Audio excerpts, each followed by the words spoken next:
할렐루야. 오늘 제목은 기근 속에 감추어진 축복의 길이라는 제목을 가지고 은혜 나누기 원합니다. 창세기가 벌써 42장, 이제 지금은 조금 빨리 가요.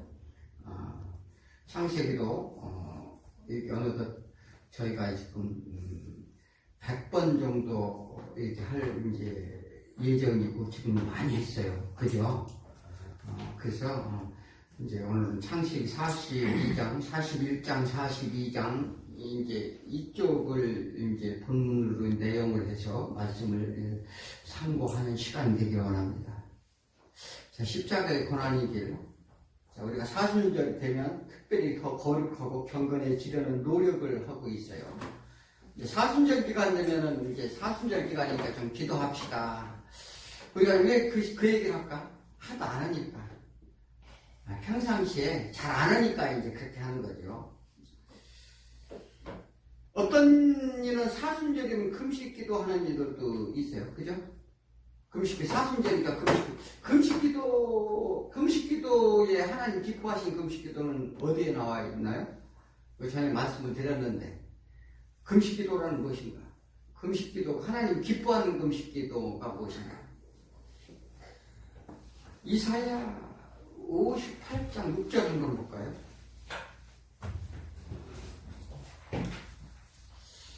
아마 이사야 48장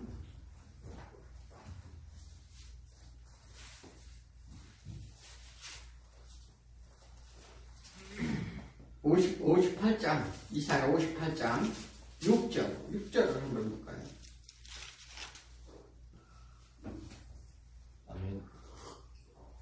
같이 했습니다. 내가 기뻐하는 금식은 흉악의 결박을 풀어주며 멍에의 줄을 끌어주며 압대장하는 자를 자유케 하며 모든 멍에를 끊는 것이 아니겠느냐. 아멘.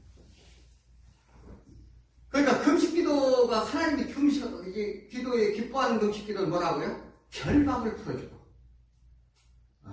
흉악한 약한 사단이 우리 이 땅에 우리 사단이 권세하려 있잖아요.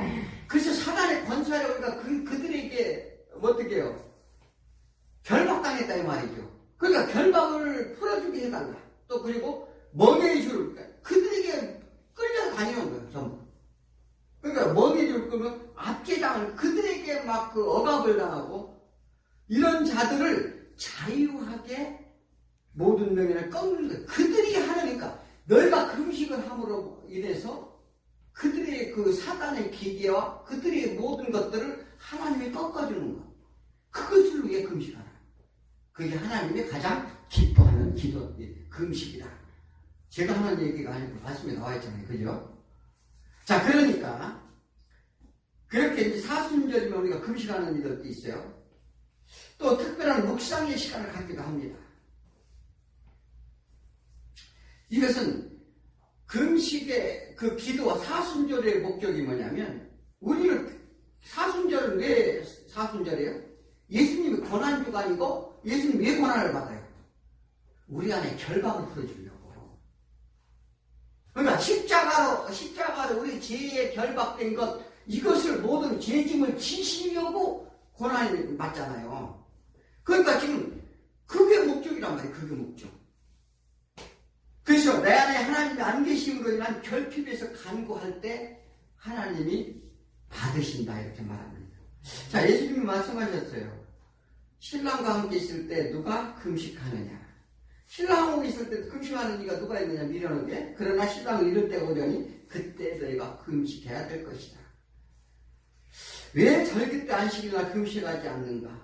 바리새인과 서기관들이 물을 때 예수님이 말씀하신 거죠. 자, 예수님이 우리 모든 죄짐으로 오늘 고난을 위해 십자가를 지셨고, 우리는 신앙생활 가운데 그 십자가를 경험하고, 또 그 필연성을 인정하고, 또 그것을 십자가를 바라보고, 우리가 사는 것이 신앙생활의 기본이라는 걸 우리 다 아시잖아요. 그죠?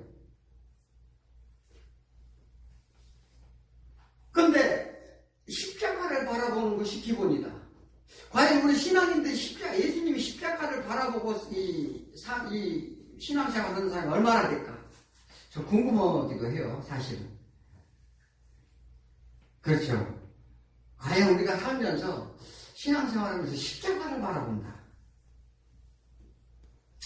그래서 예수님이 십자가를 따르려면 너희가 내 제자가 되려면 어떻게 해야 된다고 그랬죠? 나를 부인하고 너의 자기 십자가를 지고 따라야 된다 이렇게 말했어요. 그런 자가 능히 내 제자가 되리라. 우리 이거 좀 신앙생활하면서 정말 이게 조금 생각을 좀 해봐야 돼요. 그냥 이거 말씀이니까, 뭐 하나님이 하시는 말씀이니까 이렇게 집어던져 놓는다면 우리는 아무것도 할 수 없죠. 자, 그래서, 이것은 뭐냐면, 십자가는 내가 지고 내가 체험하는 것이 아니에요. 오직 십자가는 누구만 질 수 있어요?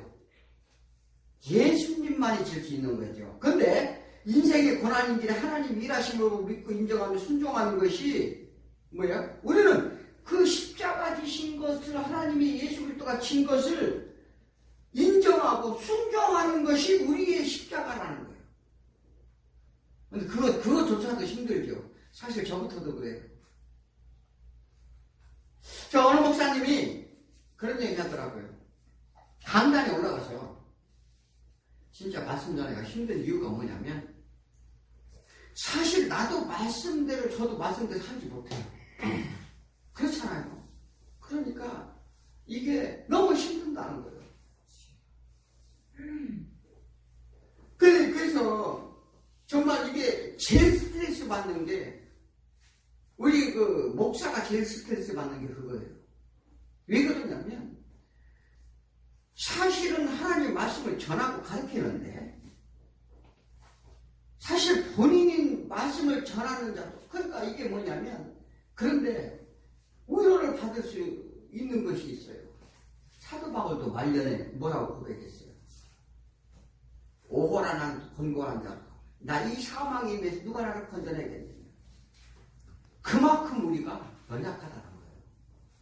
그래서 왜냐하면 날마다 십자가를 바라보지 아니하고서는 우리가 신앙생활이 어떻게 해요?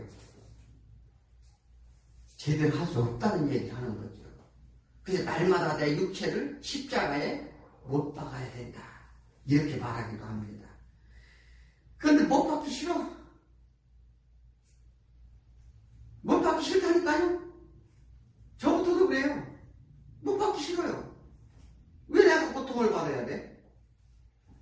그래서 이런 인생이 십자가 길에 하나님이 일하심을 보고 믿고 인정하며 순종하여야 되는데 이것은 하나님은 이미 아브라함에게 선언한 대로 이스라엘 민족을 애굽의 종살이를 위해 먼저 누구를 보내느냐? 요셉을 보내요.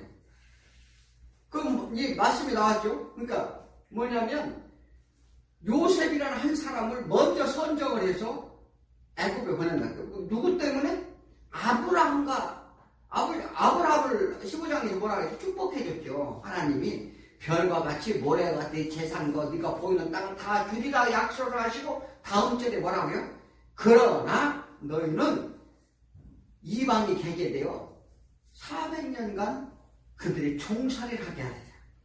이 약속 때문에 요셉을 먼저 보낸다 이렇게 말씀하셨어요.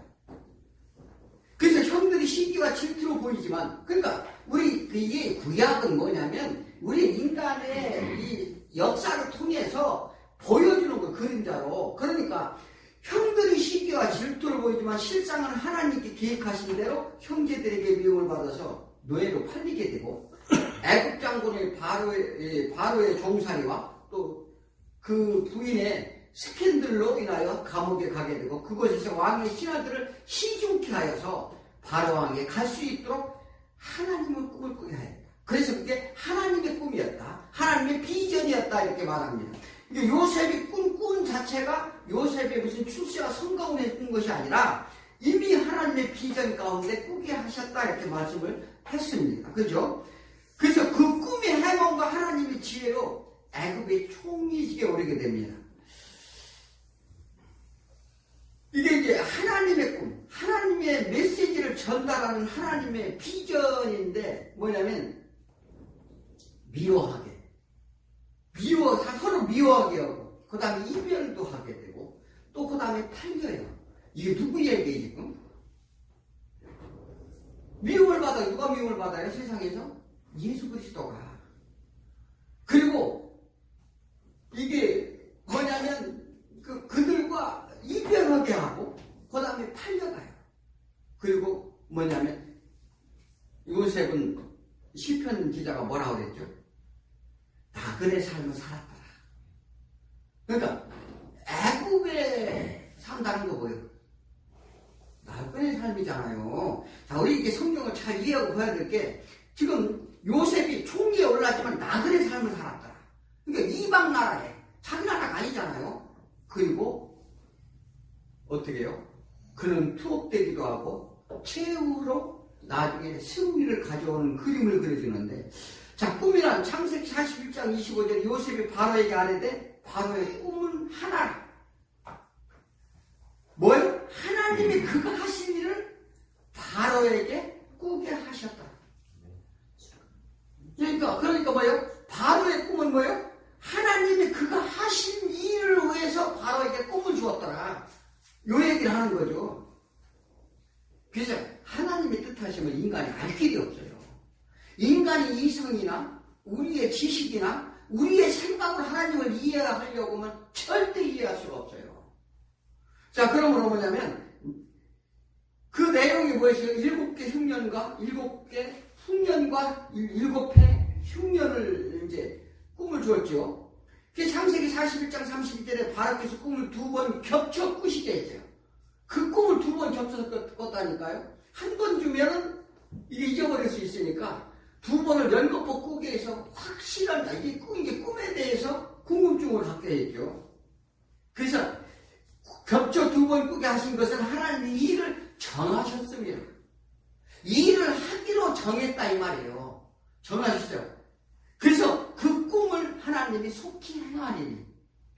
그러니까 요셉의 꿈이나 바로에게 준 꿈이나 뭐예요? 하나님이 일을 하기 위함이었다. 요거 이제 말씀을 이제 합니다.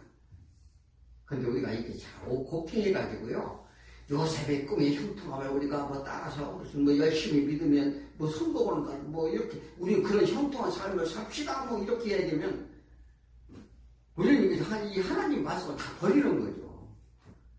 바로가 그럼 어떻게 해결해야 하느냐? 바로 왕이 그러죠. 그러면 이 꿈을 어떻게 해결하느냐? 그래서 많은 술사들을 다 부르죠. 그런데 아무도 꿈을 해결하는 사람이 없었어요. 성경은 그런 기절이 몇 번 나옵니다. 바벨론 왕에게도 그런 꿈을 보여줬고. 자, 요셉은 감독관 하나를 두시고 나라를 다스리게 하소서. 요셉이 대답하는 거예요. 아, 그렇다면 그 꿈을 어떻게 해결해야 되냐? 이렇게 해결했으면 좋겠냐? 꿈이 이제 해석을 해주면서 그러면 요셉이 하는 얘기가 감독관 한 사람을 둬서 그 꿈을 이제 그 꾼 내용을 그렇게 나라를 어떻게 해요? 어떻게 지혜와 명철을 가진 자를 한 사람 두소서 얘기를 하는 거예요. 그럼 누가 지혜와 명철을 가졌는가? 이것은요, 하나님이 요셉을 세우도록 행하셨다 이렇게 말했어요. 그러니까 요셉에게 뭐를 줬어요? 하나님이 우리 가장 높은 지혜가 어디예요? 하나님을 아는 지혜. 그러니까 하나님을 아는 게 그 지혜를 얻은 자를 하나를 세우게 해달라 그렇게 얘기를 해놓고 그 지혜를 하나님이 주심으로 해서 하나님 요셉을 세우도록 행하셨다 이렇게 말합니다. 그러니까 다 누가 하는 거예요 이거? 이것은 뭐냐면 이 요셉을 통해서 우리에게 하나님이 보내시고자 하는 메시지를 봐야 돼요 우리가. 단순히 총리가 돼서 무슨 천공하고 출세하고 이런 문제 얘기를 하는 게 아니고 하나님이 무엇을 하시고자 하는가. 그래서 바로가 이 모든 점술과 제자를 모두 불러 알려주면 푸는 이가 없었고 오직 요셉만이 그 꿈을 해석하고 왕의 신하들이 그의 총명함과 그러니까 왕의 신하들이 뭘 했다고요? 그 감옥에 있을 때 그가 총명하고 성실하고 지혜로운 것을 그들이 다 보증을 해요. 하나님 방법이 기가 막힌 거예요. 그러니까 신하한테 그러면은 점술가 이런 사람들 다 불러보니까 꿈 해몽도 못하고 형편은 맞추지도 못하는데 그러면 누가 내 꿈을 비전을 가지고 난 이 나라를 다스릴 수 있는 적임자인가 물어봤을 때 신하던 이구동성을 누구요? 요셉을 천도했다는 사실이에요. 이거는요, 이게 우리가 이게 그냥 뭐 단순히 그래서 그것이 하나님이 요셉을 세우도록 하십니다. 그래서 요셉을 총리로 세우게 되는데 이는 이미 예정된 하나님의 계획이었다는 것을 믿으시기 바랍니다. 자, 요셉은 거기서 애굽 여인 오니 제사장 딸 아스나과 결혼해요. 그래서 그 첫째 아들이 누굴 낳죠? 므낫세. 자, 므낫세라는 게 무슨 뜻이에요? 므낫세, 그게 이제 모든 고난과 야곱의 진리를 잊어버리게 한다는 뜻. 그 얘기는 뭐냐면 그의 인생길을 배별하는 얘기예요. 므낫세라는 이름이 그 야곱의 인생길이 어떤 길이었는지를, 그러니까 모든 고난, 그가 뭐 착고를 차고 쇠사슬에 매였으며 그가 그 온갖 요셉의 고난과 수모를 당했단 말이에요. 자, 그러면서 그런 것을 인생을 나타내는 게 므낫세라는 이름이다. 그래서 그때 가나안은 극심한 흉년을 내리는데 창세기 41장 56절을 온 지면에 기근이 있으므로 바로는 요셉에게 모든 고난을 주어 관장토록 하였는데 모든 주변 국가들이 전부 먹을 게 없었어요. 만약에 그렇지 7년 기근, 지금 뭐 1년 우리가 경제 잠깐만 안 좋아도 난리가 난리. 그런데 북한을 지금 옥죄에 매는 게 뭐예요? 경제잖아요, 경제. 먹고 사는 문제. 그래서 각국의 백성도 양식을 사러 애굽으로 들어와 요셉에게 이르렀으니 온 세상에 기근이 심하더라. 야곱 또한 먹을 것이 없게 되더라. 자, 그렇게 자신을 위하여 몸부림쳐 살았어요, 야곱이. 정말 그 온갖 권모술수를 가지고 자기 형을 속이고 아버지를 속이고 또 그 다음에 삼촌을 속이고 또 삼촌과 어떤 서로가 섞고 속이는 삶 속에서 그는 그 야곱이 그렇게 20년 그렇게 살았단 말이에요. 그렇게 몸부림치며 살던 그에게도 기근이 찾아오는 겁니다. 야곱의 아들은 11명 중 베냐민만 남고 아들 10명을 애굽으로 가서 양식을 구하도록 이제 보냈는데 형제들이 온 것은 요셉을 알아보았으나 그냥 모르는 체 합니다. 오히려 형제들은 정탐꾼이라 막 일부러 몰아붙이고 정탐꾼이 아니라면 너희가 진실함을 보여라. 형제가 11명이라 하면서 왜 한 명 안 왔어? 너희도 정탐 오는 거 아니야? 그러니까 너희 막내를 데려오지 않으면 너희는 여기서 나가지 못할 것이라. 한 사람을 보내 데려오라고 하고 감옥에 전부 가두게 됩니다. 이때 그 형제들이 하는 이야기가 다 있는데 42장 21절을 한번 보면 읽어볼까요? 그들이 서로 말하되 우리가 아우의 일로 말미암아 범죄하였도다. 그가 우리에게 애가할 때에 그 마음의 괴로움을 보고도 듣지 아니하였으므로 이 괴로움이 우리에게 임하였도다. 그의 핏값을 치르게 되었다 이렇게 말합니다. 이게요 뭐냐면 이제 그들이 이제 뭐냐면 자기 동생 요셉을 몰래 노예로 팔아가지고 그가 그 죄값이 이제 그 죄에 대해서 이제 깨닫기 시작해요. 형제들이 죄에 대해 깨닫기. 그래서 그게 뭐냐면 이제 이게 나중에 궁극적으로 예수 그리스도의 핏값이라고도 말하기도 합니다.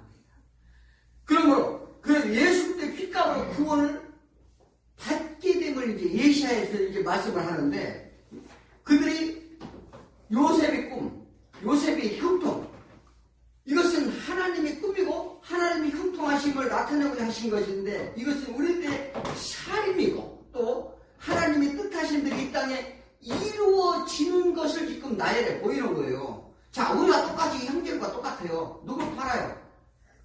예수를 팔아먹어요. 예수 십자가를 죽인다니까요? 그 핏값으로 우리가 구원을 받는 것인데 이것이 하나님의 비전의 꿈이었다. 자, 이것을 이 땅에서 이루어질 것을 이미 역사를 통해서 고증하는 내용입니다. 우리는 제약 가운데 이루고자 하는 꿈을 접고 우리 안에서 하나님의 꿈과 비전을 심어주기 위함이다. 지금 무슨 얘기냐면 우리의 꿈과 우리의 세상 가운데 성공과 출세 이것을 우리를 제해주고 하나님의 비전과 꿈을 우리 안에 심어주기 위한 것이다 이렇게 말하는 거죠. 그래서 그러므로 신앙인의 삶이란 쉽지 않은 무언가에 끌려가는 삶으로 전환이다 이렇게 말합니다. 그러니까 이게 왜냐하면 우리 신앙인은 무언가에 끌려가는 삶으로 전환되어 간다. 네. 그러니까 내 맘대로 살다가 내 뜻대로 살다가 이게 말씀을 만나고 하나님을 믿고 이렇게 하다 보니까 이건 아니지. 이렇게 해서 누군가에 끌려가는 삶으로 이제 돌아간다는 얘기죠. 자, 야곱의 가족의 기근, 요셉이 총리가 되는 과정, 또 그로 인한 가족 전체가 애굽으로 이주하는 과정, 마지막으로 야곱의 죽음으로 창세기가 끝이 나요. 야곱이. 그래서 이게 야곱은 뭐라 그랬어요? 야곱강에서 이스라엘이라. 너는 이스라엘이라 하리라. 이게 뭐냐면 야곱강에서 하나님이 이스라엘 민족을 만들어 택하였음을 말씀하시는 거예요. 그러니까 이스라엘은 누구예요? 우리 신약에서는 우리. 이게 뭐냐면 그래서 야곱의 인생길 속에 보여지는 모든 행보는 이스라엘 민족을 통한 하나님의 계획된 일을 보이고자 하는 거죠. 그래서 야곱의 약전이니라 이것이 너의 이스라엘이니라 이렇게 말하는 거예요. 우리에게 설명하고자 한다는 거죠. 이렇게 선택하였는지 어떻게 성취고자 하는지를 우리는 성경을 통해 바라봐야 될 줄 믿습니다. 자, 하나님의 계획하심에 따라 애굽으로 이주시키고죠. 하나님은 기근을 주지요. 왜 하나님은 야곱을 사랑했다고 하면서 그의 인생길에 험난함을 주시는가? 에서는 잘 먹고 잘 살고 있어요. 오히려 에서는요, 부하도 많고 자산을 준다니까, 야곱이 자산을 준다니까 뭐라고 그랬어요? 야, 나 자산 많아. 너보다 훨씬 많아. 이랬잖아요, 예서가. 그러니까 야곱은 어떻게든지 자산을 불리려고 큰 술수를 다 쓰고 별짓을 다 해갖고 겨우 얻어내왔는데, 그리고 또 하나님께서 야곱을 사랑해주시면 그냥 축복된 길로 인도하시면 되잖아요. 골치 아프게 그거를 그렇게 고생 개고생을 시켜가면서 그렇게 고생을 시킬까? 자, 야곱의 인생길을 다시 한번 리뷰해 볼까요? 뭐냐면 형을 속이고 삼촌 라반 집에 갔으나 20년간 곤곤술수로 고생하다가 아내 라헬을 얻고 자식도 12명을 가지게 됩니다. 그러나 자, 가나안으로 돌아오는 도중 야곱강에서 환도뼈가 부러져 평생 지팡이를 의지하는 신세가 됩니다. 이건 뭘 얘기해요? 내 힘을 의지하지 말고 하나님의 지팡이, 하나님을 의지하라는 야곱에게 내리신 하나님의 은혜였죠. 근데 오다가 사랑하는 아내 라헬마저 죽게 됩니다. 그리고 요셉마저도 잃고 정말 자기가 사랑하는 부인과 또 그 다음에 그의 자녀 요셉을 사랑했다고 하잖아요. 가장 요셉을 사랑하는 자식까지 잃는 그런 씁쓸한 인생살이 속에 고통과 아픔을 겪으면서 그렇게 살아가는데 기근까지도 또 왔습니다. 이거 반대로 좀은 안 될까? 모든 일이 형통하고 모든 일이 다 잘 되고 모든 일이 야곱을 사랑했다고 하니까 근데 할 수 없이 애굽에 가게 됩니다. 그는 그래서 애굽 땅에서 죽는데 그가 죽는 시체가 뭐냐면 다시 출애굽에서 나왔다가 들어가는 모습 그대로 모습을 재현합니다. 나중에 창세기 야곱이 죽을 때 되면은 그 장면을 다시 한번 말씀을 드릴게요. 자, 이게 성경은 계속적으로 우리에게 뭔가를 알려주려고 하는데 이렇게 보이는 현상으로 보면 무엇이 축복인지 무엇이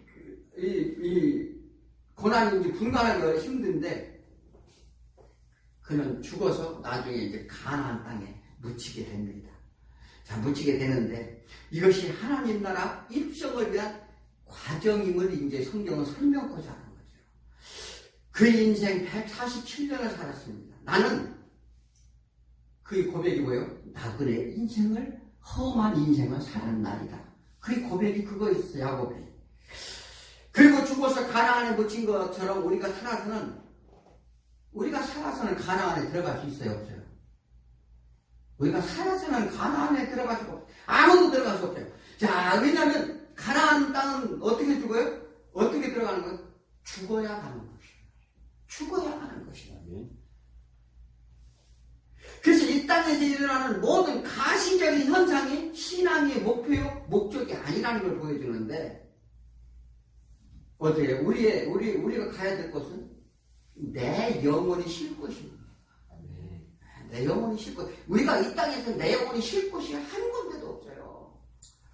그래서 세상의 삶이 우리에게 어떤 만족을 원하는 신앙생활을 하는가? 세상이 주는 어떤 만족을 원하는 신앙생활을 원하는가?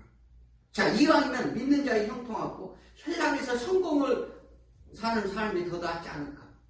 그게 당연히 낫죠. 자, 그런데 믿는 자가 다 성공하면 모두 믿겠다고 하지 않겠는가? 우리 그 상식적으로 생각하면 한번 믿는 자가 하야지 교회 나왔더니 다 출세하고 하나님마다 잘되고 기도지 응답해주고 다 그렇게 된다면 안 믿을 사람이 누가 있어요? 하나님의 예전 동산에 뭐라고 했어요? 너희들이 생명나무를 먹고 영생을 할까 하라. 나 그게 내가 염려하나. 그 얘기는 뭐예요? 아무나 다 축복받고 아무나 다 잘돼가지고 하늘나라에 오면 그 하나님 나라가 되겠어요? 그거? 안 되기 때문에 그래요. 자, 그러니까 그가 하는 일이 하나님의 뜻하신 일이 어떤 예를 들어서 아말렉 족속을 다 진멸하면 그게 선이고 그렇잖아요. 그러니까 하나님이 하는 일이 선이고 진리고 길이라는 거예요. 그러니까 우리 상상과 우리 기준으로 봐서는 안 된다는 사실입니다. 그게 우리 생각이 아닌 것 같지만 오직 선하신 분은 하나님 한 분이심을 우리 믿으시기 바랍니다. 자, 그래서 불평하는 욥에게 말씀하시죠. 내 지혜가 그리 뛰어나더냐. 그가 어떻게 해요? 저는 저 친구들 나 솔직한 얘기로 그냥 동방의 의인이라고 했잖아요. 나 뭐 하나님을 날마다 예배드리고 날마다 하나님이다. 그러니까 하나님이 뭐라고? 내 지혜가 그렇게 뛰어나더냐? 내가 세상을 창조할 때 너 뭐 했니? 한 일이 너 뭐야? 내가 땅에 기초를 넣을 때 낮과 밤을 구분하고 바다와 육지와 경계선을 두었을 때 네가 거기 하나라도 동참한 일이 있더냐? 물어보잖아요. 우리 한 일 있어요? 하나도 없어요. 하나도. 그런데 우리가 무언가를 하나님으로 도왔다고 생각하는 거예요. 이 참으로 착각이라는 거죠. 바닷물을 모래로 경계선을 뒀대요. 그런데 그게 모래가 물이 새요 안 새요? 너 그 섭리를 아니? 물어보죠. 그걸 어떻게 모래로 경계선을 두느냐? 너는 그걸 이해하느냐? 바닷물이 몇 바가지인지 한번 튀어볼래? 한번 물어보는 거죠. 로마서 11장 33절에 깊도다 하나님이 지혜와 지식이 풍성하며 그의 판단은 헤아리지 못할 것이며 그의 길을 찾지 못할 것이라. 누가 주의 마음을 알겠느냐? 누가 그의 모사가 되었느냐? 누구한테는 얘기해요? 자기들이 의를 세웠다는 거예요. 전부 열심히 믿었다는 거예요. 사랑심 열심히 해서 내가 구원을 받을 만한 일을 했다는 거예요. 그건 착각이죠. 그래서 누가 뭐 하나님을 요거 요렇게 하면 되고요. 에이, 그거는 틀렸고 요거 요렇게 하면 되는 거지요. 보사꾼도 됐대요, 보사꾼도. 그래서 모든 만물이 주에서 나오고 모든 것이 주로 말미암고 주께로 돌아갑니다. 그에게 영광에 세세토록 있을지어다. 자, 우리가요, 누가 전능자와 다투려고 해요? 우리는 그냥 엎드리는 일밖에 없다니까요. 누가 하나님의 마음을 알 것이며 훈계할 수 있겠습니까? 하나님을 아는 지혜와 지식이 최고라는 거죠. 그래서 그걸 어떻게 해요? 하나님의 지혜와 지식이 최고니까 주연에게 알려주옵소서. 누가 그거 기도했어요? 솔로몬이 했잖아요. 솔로몬이. 자, 그러니까 하나님이 지혜를 받으라는 거예요. 지혜를. 세상 것을 가지고 자꾸 하려고 하지 말고 하나님이 지혜를 얻어라. 우리가 감히 상상도 못할 지혜는 세상을 다스림의 지혜가 있다. 네. 그걸 깨달으면 인생 끝나는 거예요, 사실은. 그냥 대박 터뜨린다니까요? 그런데 우리가 그것을 하려고 하니까 내 생각, 내 지혜로 가려고 하니까 문제라는 거죠. 인생의 고통을 알게 된 여부는요, 고통과 고난이 유익이라. 고난은 교육하기에 유익하다. 죄로 인한 하나님의 훈련이다. 이렇게 말할 때, 야, 친구들이 이제 그런 소리를 했어요. 야, 그런 소리 하지 마라. 너희가 내 고통을 아느냐. 극한 고통의 문제가 오면 다 소용없다 외치게. 우리가요, 실질적으로 나한테 극한 고통이 오면 아무 소리도 안 들린다고 그래요. 왜 그럴까? 현실이 우리 앞에 우려의 말이 더 필요하지, 진리의 말이 필요하지 않다. 이렇게 이야기한다는 거죠. 자, 지금 이것도 똑같았어요. 고통이 얼마나 어떻게 종기가 나서 정말 온 피부가 다, 그리고 자식이고 처자식 재산 다 잃고, 그럼에도 고통과 고난의 뜻이 있으니 깨달아야 한다고 가르치는, 그렇게 가르쳐야만 되는 목사의 입장은 어떨까? 한번 생각해 보셨어요? 자, 우리는요, 위로가 필요하고, 그 사랑이 필요하고, 그 사람은, 물론, 근데 지금, 욥이 지금, 욥기를 잘 보내야 돼, 욥기서를. 그 친구들이 하는 얘기요. 이게 근데, 그런 진리의 말이 들어오지 않는다는 거예요. 왜 그럴까? 그러나, 하나님께서 말씀하시는 거예요. 네가, 내 지혜를, 내가 하는 말씀을 주었는데, 네가 거기에 대해서 지금 불평이 많다는 거예요. 무슨 얘기 아십니까? 우리 신앙의 길이 뭐냐면, 그래서 내가 힘들고 어려웠을 때 그거 잘 생각을 해야 돼요. 왜 그러냐면, 그거 나 이렇게 힘든데 그러니까 당장 내 떡이 필요합니다. 우린 요것만 바라고 있다는 거예요. 그러니까 그런데 그래서 이게 정말 이게 우리가 안타까운 우리 현실이기도 합니다. 견디기 힘들기 때문에 그렇습니다. 그러나 그 문제 안에 답이 있다는 사실을 믿으시기 바랍니다. 누구 책임이에요, 거기다? 내 책임이에요, 내 책임. 자, 그런데 하나님의 선하심을 의심해서는 어떻게 해요? 원망과 불평, 이것은 절대 아니 된다. 왜 고통을 주는가? 고통을 믿으니 없애줘야 맞지 않는가? 왜 나 정도면 선하게 살았고, 나 정도 하나님 열심히 믿는데 왜 그런가? 왜 아기는 형통하고 나는 이런가? 누가 아삽이 그랬죠, 아삽이. 아삽이 시편에서 나오죠. 자, 이런 고통을 왜 나에게 안기는가?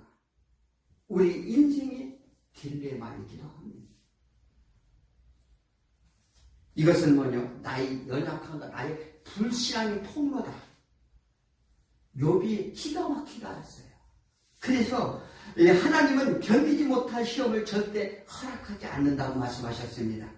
자신이 저질러 놓고 하나님을 원망하는 것인데, 하나님을 잘 섬기고 잘못 섬기고도 있지만 하나님을 모르는 게 된 거예요. 모르는 게.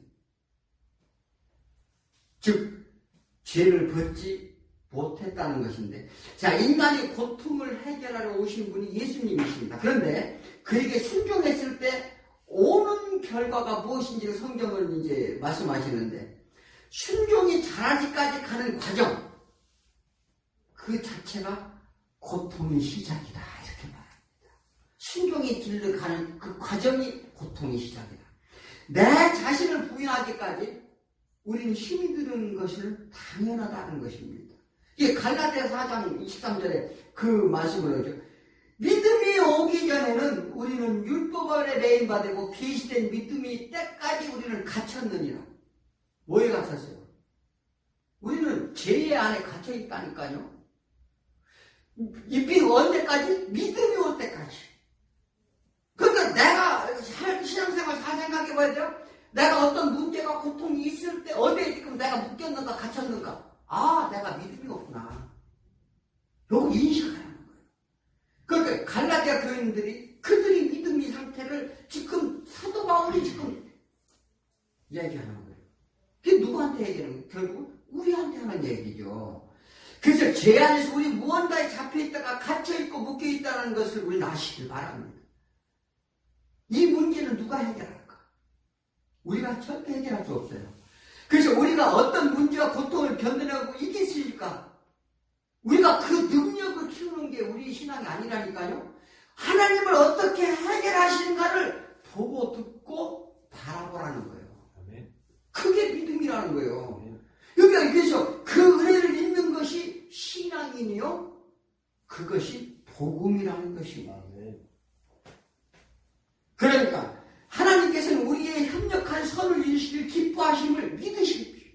그러니까 우리가 어떻게 협력하여? 성령님이 우리가 협력하여 선을 이루기를 기뻐하신다. 내가 할 수 없음을 고백하고 간구하라는 거죠. 하나님은 우리를 놓지 않으신다. 야곱을 한번 봐요. 야곱의 인생 하나님이 절대 놓지 않으세요. 내가 한다. 계속 야곱을 그랬어요. 그러니까 웃기지 마라. 그럼 몇 대 봐라. 성경을 보면 쭉 나오잖아요. 그러니까 원망과 불평은 하나님이 주시는 게 아닙니다. 하나님께서 왜 복을 주셨고 왜 죄가 있는지를 하나님께 못 보게 하는가? 하나님을 완전한 선을 요구하십니다. 그러니까 뭐냐면 하나님은 우리에게 뭘 요구하냐? 완전한 선을 요구해요. 그러니까 그 율법을 준 이유가 거기에 있어요. 율법을 100가지를 다 지켜서도 한 가지만 안 지키면 죄인이다.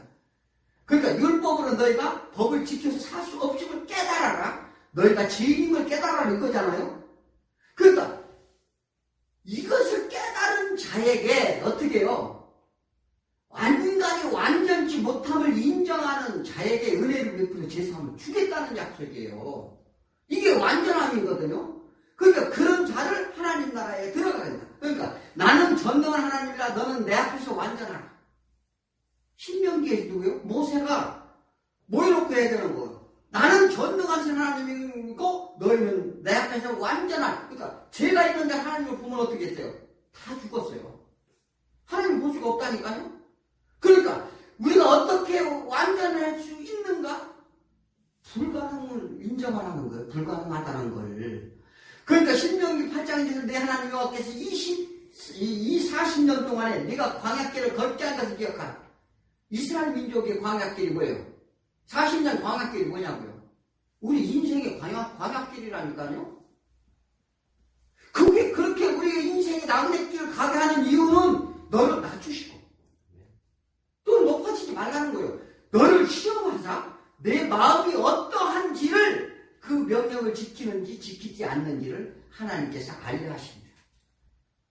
우리 인생길에서 하나님 말씀을 청종하고 순종하는 자로 어떻게 해요? 보시겠다. 그러니까 어떻게 너희 마음이 누구한테 우상에게 향했는지 세상에 향했는지를 보겠다는 말씀입니다. 자, 그래서 신명기 8장 3절에 너를 낮추시며 줄이게 하시고 네 조상들도 알지 못하는 만나를 먹이신 것은 사람을 떡으로만 사는 게 아니에요. 여호와 입으로 나오는 모든 말씀으로 사는 줄 알게 하시고. 이게 누구한테 한 얘기예요? 예수님이 사단한테. 그러니까 너희들이 사단한테 지금 어떻게 해요? 사단에 다 묶여있다는 거예요. 그래서 예수님께서 오신 처음부터 성령의 충만함을 받고 시험을 받은 이유가 거기 있어요. 왜냐하면 사단의 싸움에서 뭘 이긴다? 하나님의 말씀으로 맞게 이길 수가 없다는 것을 먼저 말씀을 하시는 거죠. 그리고 사역을 시작하시는 거예요. 이스라엘 민족이 순종하여 가나안에 들어갔나? 그들은 지키지 못했기에 광야에서 죽었고 제2세대들은 은혜로 요단강을 열시고 건넜어요. 그러니까 그걸 보여주는 거예요. 그들은 율법을 줬어요. 전부 율법을 줬는데 1세대들한테 율법을 줬어요. 그들은 율법으로 죄인임을 고백해야 되는데 그렇지 못했어요. 그래서 다 죽게 만드는 거예요. 그리고 제2세대들은 어떻게 해요? 하나님의 은혜로 요단을 건너가게 하는데 이것이 십자가를 예표하는 것입니다. 십자가 은혜라는 것은 죄짐 맡은 우리 구주 예수 그리스도 죄의 짐을 맡고 가는 거예요. 그러니까 이는 하나님의 온전하신 우리 안에 채워주시고 보증해 주신 은혜이기도 합니다. 우리 신앙 안에서 너무 무력함을 보아야 됩니다. 내가 무력함을 봐야 돼요. 나는 잘하고 있고 이 정도는 되지 않나 이렇게 생각한다면 그 사람은 절대 하나님을 믿는 사람이 아닙니다. 끊임없는 죄에 대해 고발당하는 겁니다. 그리고 죄인임을 고백할 때 은혜로 그 죄가 덮어진다는 사실을 믿으시기 바랍니다. 바울이 말합니다. 나는 죄인 중에 죄인이고 나는 곤고한 자다. 이게 우리가 자격이 있는 게 아니에요. 자격이 있는 게 아니고 그러니까 우리는 신앙생활 내가 요 정도밖에 안 된다? 너무 신앙하지 말라는 거예요. 하나님은 그의 마음의 중심을 보시느냐. 자, 그러므로 자기를 자각하고 있다는 것 자체 이게 중요한 거예요. 그러므로 하나님의 은혜를 구하는 것이 신앙입니다. 내가 안 되니까 구하는 거죠. 신앙이 깊어질수록 더 자신의 자아를 미워하게 된다 이렇게 말하는 거예요. 이건 제가 하는 얘기가 아니고요. 이게 많은 믿음의 선진들이 하는 얘기예요. 신앙이 깊으면 깊을수록 나 자신의 자아를 더 미워하게 된다. 그것이 자기 부인이라고 말합니다. 자, 누가 하나님 앞에 떳떳할 수 있을까? 자신을 먼저 바라봐야 될 줄 믿습니다. 이것이 우리의 딜레마이고 고통이지만 그것을 견디기 이기라는 일은 하나님이심을 믿으시기 바랍니다. 예수님이 저들이 이기게 해달라고 보존하게 해달라고 성령님을 보내주십시오 이렇게 기도하시는 거예요. 요한복음 17장에서. 그러므로 무슨 능력이나 권세를 얻고자 신앙생활을 하십니까? 그런 사람이 있어요. 능력이나 권세를 얻고자 신앙생활을 하는 사람이 있어요. 우린 능력도 권세도 없는 죄인들임을 알아야 돼요. 그 세상이 이길 십자가 은혜를 사모하고 간구하면 그 능력이 우리에게 함께 한다는 거예요. 이거 체험케 한다는 거죠. 그거는 능력을 하라가 아니라 그 십자가의 능력이 우리 안에 거하니까 그러니까 우리 생명의 능력이 우리한테 거할 수 있도록 해준다는 거죠. 생명의 능력이 거한다는 건 뭐예요? 세상을 이길 힘을 준다는 거죠. 세상을 이길 수 있는 능력을 준다. 사단의 권세로부터 이길 수 있는 능력을 준다는 얘기예요. 우리는 뭐 무소불위의 어떤 무슨 능력에서 장풍난이나요? 그런 걸 얘기하는 거 아니지요. 그래서 하나님은 내가 세상의 주인이 아니고 하나님만이 나의 주인이심을 고백하도록 한다는 사실을 믿으시기 바랍니다. 그 과정에서 그 은혜로 변화를 조금씩 받고 있다. 우리가 신앙의 길이잖아요. 이제 이 세상에서 소원 성취를 위한 신앙의 초보를 벗을 때 더 깊고 더 높은 하나님을 보게 될 것이다. 그러므로 세상의 풍요에 신앙이 결정되는 게 아니에요. 세상의 권세에, 세상에 우리가 높고 낮음에, 교회가 크고 사이즈가 크고 이런 데 이 신앙이 결정되는 게 아니에요. 내 마음의 풍요가 오고 평안이 찾아올 때 나에게 기쁨이 나오듯이 빌보서 3장이 뭐라고요? 자신의 기득권을 전부 다 버린 사도 바울이에요. 자신의 기득권, 자신의 학문과 자신의 혈통, 바울이 자신이 모든 것을 다 배설물로 여긴 것은 하나님을 아는 지식이 더 고상하기 때문이야. 이렇게 고백을 하는 거예요. 그러니까 세상 것을 다 버려도 하나님은 보화를 발견하면 내 재산을 전부 팔아 보화를 사잖아요. 그래서 자기 육체를 신뢰하지 말라는 거예요. 내 육체를 신뢰하지 말라. 하나님을 믿음으로써 우리가 의로움으로 나게 된다는 것을 믿으시기 바랍니다. 자, 마지막으로 세상의 학문과 계급, 직위로 사람을 판단합니다. 세상은. 그렇잖아요. 누가 더 어떤 직위와 처지든지 어떻게 해요? 세상은 그렇게 판단합니다. 하나님은 그렇게 판단하지 아니합니다. 어떤 처지이든지 어떤 환경이든지 하나님을 경외하느냐, 요걸 중요시 하신다 이렇게 말합니다. 우리는 세상과 그래서 구별된 자입니다. 그러니 거룩한 백성입니다. 구별이 뭐예요? 거룩하다는 뜻이잖아요. 그러니까 세상 사람이 아니고 어떻게 해요? 세상 가운데 건져낸 자, 그게 구별된 자잖아요. 그래서 우리 옛사람을 죽고 새로운 피조물이다 이렇게 또 이렇게 설명도 합니다. 세상이 아무리 잘 나간들 아무 소용이 없습니다. 1장 충명이 황의시보영이가 오전에도 말씀드렸는데 삶을 산다는 것은 참으로 하나님이 허락한 귀중하고 소중한 우리의 시간입니다. 우리 인생이 사는 시간이 그래요. 얼마나 귀한 시간인지 몰라요. 이 시간도 우리의 귀한된 시간이 흘러가고 있는 중입니다. 세상의 소망은 잠시뿐이고 우리는 영원한 삶의 소망을 가진 귀한 존재로 변화될 것입니다. 자, 이것은 확신해야 돼요. 야곱이 이스라엘 이야기가 바로 이런 것이에요. 예수님이 세상의 왕이 돼 나쁜 놈들 다 몰아내버리고 하나님이 영광을 돌리고자 하시는 게 아니에요. 벌거벗겨진 채로 죄인의 모습으로 십자가에 나약한 모습으로 죽으신 분이신다니까요. 이게 십자가예요. 그러니까 이 사건으로 하나님이 영광을 드렸다 이렇게 예수님이 고백을 합니다. 7년 풍년과 7년 흉년을 하나님이 주심으로 아브라함에게 말씀하신 애굽의 종살이 400년을 위해 야곱, 즉 이스라엘의 애굽으로 가게 하는 하나님의 계획이었습니다. 이 하나님의 계획대로 이스라엘 야곱의 인생이 역사로 애굽과 세상 모든 국가를 움직이게 된다는 사실을 보여줍니다.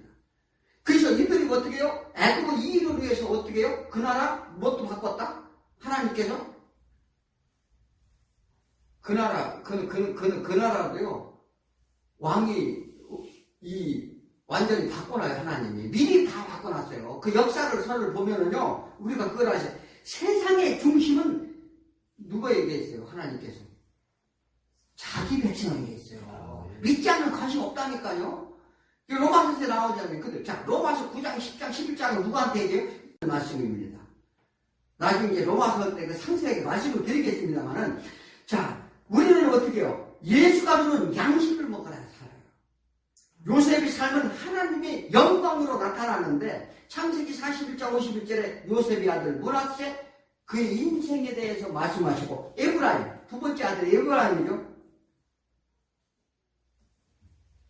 결과를 얘기해. 하나님이 나를 내가 수고한 땅에서 번성하게 하였다. 고난의 결과를 얘기합니다. 그래서 이 야곱의 아들 둘에 대해서는 첫째 아들은 자기 인생을 고백하게 하고 두 번째 아들은 하나님이 주신 축복의 결과를 얘기하게 됩니다. 그래서 고난에서 점철되는 하나님의 놀라운 은혜의 축복이라는 거죠. 그래서 이것이 요셉의 삶의 결과요 묘했던 삶으로 보여줍니다. 하나님의 영광의 자를 인도하심을 보시고 힘을 얻고 인내하시기 바랍니다. 하나님이 꿈과 비전, 야곱이 이스라엘 언약된 약속의 말씀을 믿고 결국 풍요의 땅으로 우리가 인도함을 받고 하나님께 감사함으로 기쁨의 잔치를 벌이는 저와 여러분에게 축원합니다. 기도합니다. 하나님 아버지 감사합니다.